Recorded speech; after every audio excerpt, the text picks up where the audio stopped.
Ilang mga simbahan kung saan hindi sinasamba ang Diyos. Sinasabi sa atin ng Biblia na kailangan nating dumalo sa pagtitipon ng iglesia o panambahan upang sumamba sa Diyos. Dito ay upang maturuan tayo ng kanyang mga salita para sa ating paglagong espiritual. Sa mga Gawa, chapter 2, verse 42, araw-araw sila'y nagkatipon sa templo, masayang nagpipira-piraso ng tinapay sa kanilang mga tahanan at may malinis na kalooban. Nagpupuri sila sa Diyos at kinalulugdan rin sila ng lahat ng tao.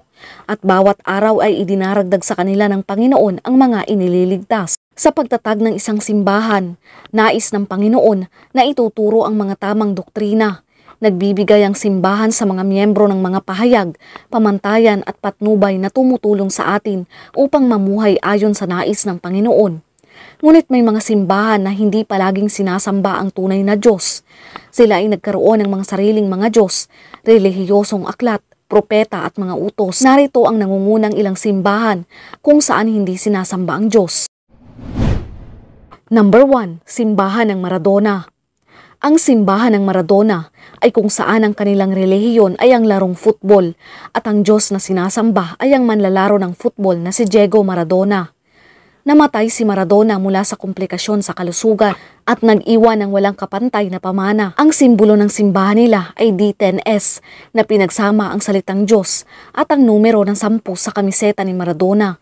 Ang simbahan ay nakabase sa Argentina at mayroong mahigit 500,000 miyembro sa buong mundo. Ang simbahan ay itinatag noong October 3, 1998 ng mga tagahanga na nagsasabing si Maradona ang pinakadakilang manlalaro ng football sa kasaysayan.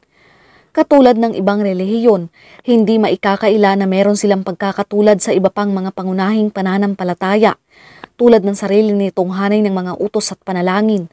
Kabilang ang mahalin ng football sa lahat ng bagay, ikalat ang balita ng mga himala ni Diego sa buong sansinukob, ipangaral at ipalaganap ang mga prinsipyo ng simbahan ng Maradona, at gawin mong Diego ang iyong middle name at pangalanan ng iyong unang anak na Diego. Higit pa rito, ang simbahan ay lumikha ng isang awit, mga seremonya at mga serbisyo sa pagsamba. Ang relihiyong Maradona ay nagdiriwang din ng Kapaskuhan. Ito ang kapanganakan ni Maradona o Pasko ng Maradona. At ang Maradona Easter, ang petsa kung kailan tinalo ng kupunan ng Argentina ang England noong 1986 World Cup Finals. Number 2, Church of the Latter-day Dude o Dudism. Ang Church of the Latter-day Dude ay isang relihiyon at filosofiya na itinatag noong 2005 ng mamamahayag na si Oliver Benjamin. Ang mga tagasunod ng relihiyon ay tinatawag na mga dudes, anuman ang kasarian. Ang kasabihan at paniniwala sa simbahang ito ay maikli lamang ang buhay, kaya dahan-dahan lang. Ang Dudism ay open source religion na naghihikayat na sumunod lamang sa agos ng buhay. Kumbaga, hindi kailangan magpaka-stress sa kahirapan. Ito ay nagpapahintulot sa mga tao na magdagdag o mag-alis ng anumang nararamdaman nila mula sa relihiyon. Hindi rin nila pinipilit at kinakailangang maniwala sa pagkakaroon ng isang Diyos, bagamat hindi rin sila nakabase sa wala. Dahil dito, ang simpleng pang-araw-araw na kasiyahan tulad ng mga outing at hangout kasama ang mga kaibigan ay isang paraan upang makamit ang kaligayahan at espiritual na katuparan. Ang kanilang mga turo ay tungkol sa pananaw sa mundo at hindi sa banal na pagsamba. Naniniwala sila na ito ang tanging paraan upang mamuhay ng naaayon sa ating panloob na kalikasan at mga hamon ng pagkikisalamuha sa ibang tao. Ito ay kasunod ng kanilang paniniwala na kapag ang isang relihiyon ay nagiging masyadong komplikado, ang mga bagay ay magsisimulang magkamali. Sa halip, ang Dudism ay nagpapanatiling isa sa simpleng relihiyon. Nagsimula ang paniniwala ng simbahang ito mula sa inspirasyon ng isang pelikula na may pamagat na The Big Lebowski noong 1998. Ipinagmamalaki naman ng Dudism ang sarili nilang Biblia na may pamagat The Avid Guide Living Like Lebowski. Number 3, ang simbahan ng Wicca. Ang Wicca ay isang kontrobersyal na relihiyon. Ito ay hindi nakakagulat dahil ito ay pinaghalong kulam at mahika. Ang simbahan at paaralan ng Wicca ay itinatag noong 1968 at opisyal na naging relihiyon noong 1972. Ang isang halimbawa nito ay ang Coven of the Griffon Wiccan Church na isang legal na simbahan na matatagpuan sa Springfield, LA. Ang layunin ng simbahang ito ay upang maabot ang sukdulang pagkakaisa sa mga Diyos at Diyosa sa pamamagitan ng pananaliksik, edukasyon, pagsasanay, aplikasyon at pagiging perpekto ng ritual. Naniniwala sila na ang lahat ng buhay ay sagrado at hindi gagawa ng pinsala sa hayop o tao habang nagsasagawa ng mga ritual, klase at iba pa. Dito ay walang sapilitan. Maaaring ang miyembro ay maging hindi aktibo o huminto sa pagiging miyembro anumang oras. Ang mga miyembro ay pinahihintulutan na gawin ang anumang gusto nila sa kondisyon na hindi makakasama sa sinuman. Naniniwala silang lahat na may karapatang gamitin ang kanilang kalayaan sa pagpili ng relihiyon. Number 4. Simbahan ng Jesus. Ang simbahan ng Christianity ay isang bagong relihiyon na sumasamba kay Kanye West. Naniniwala ang mga tagasunod ng Church of Jesus na si Kanye West ang Diyos at tagapagligtas ng sangkatauhan. Ang pangalan ng simbahan ay nagmula sa palayaw ni Kanye West na Jesus.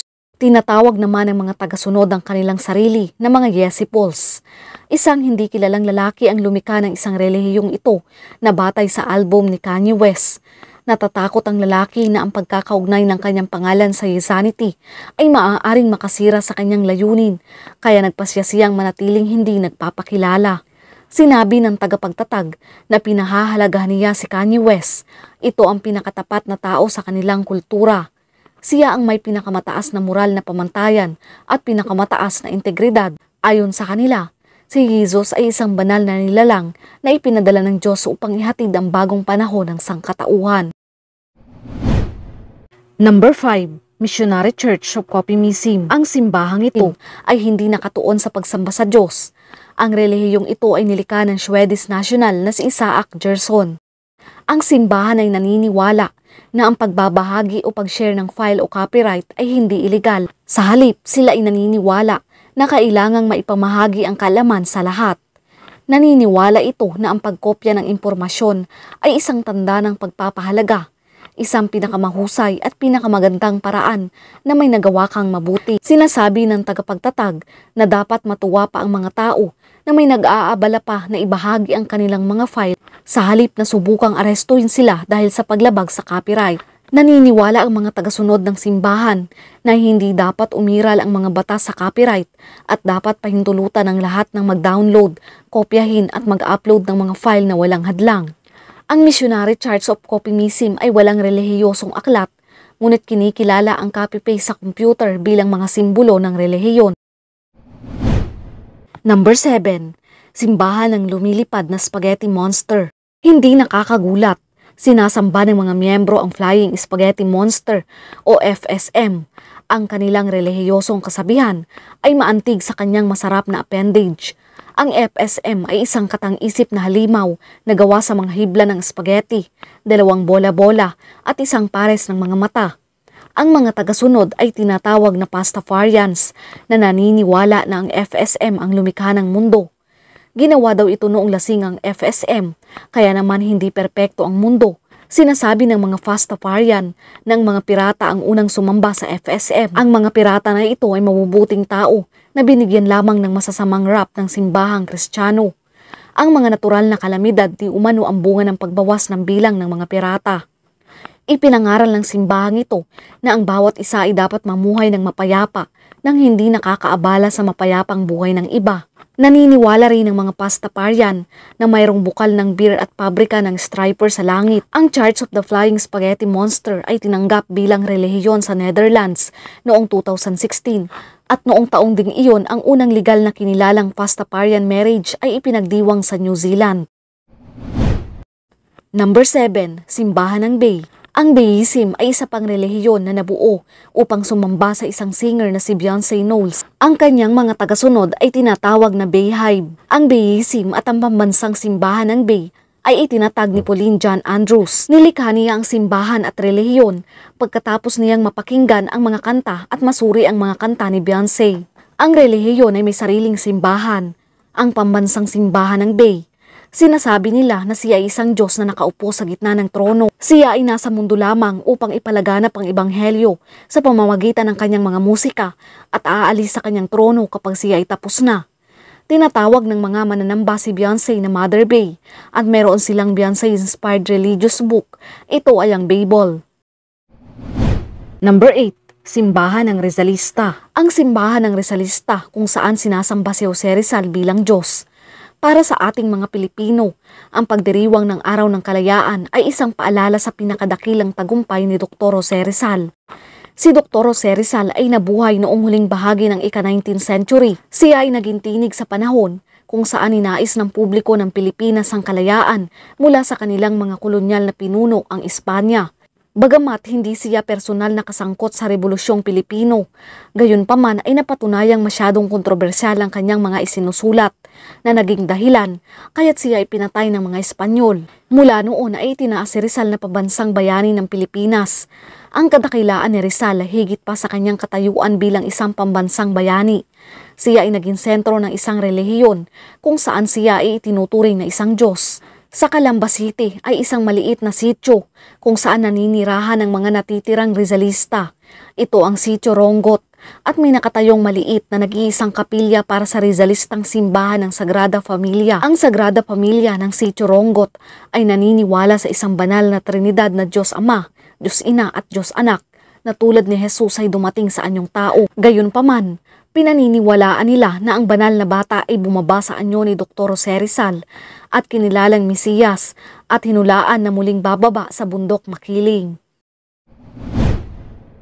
Tumutulong sa atin ang simbahan na ipalaganap ang pagmamahal at ang ebanghelyo sa buong mundo at magdala ng liwanag sa isang mundong nasa moral na kadiliman.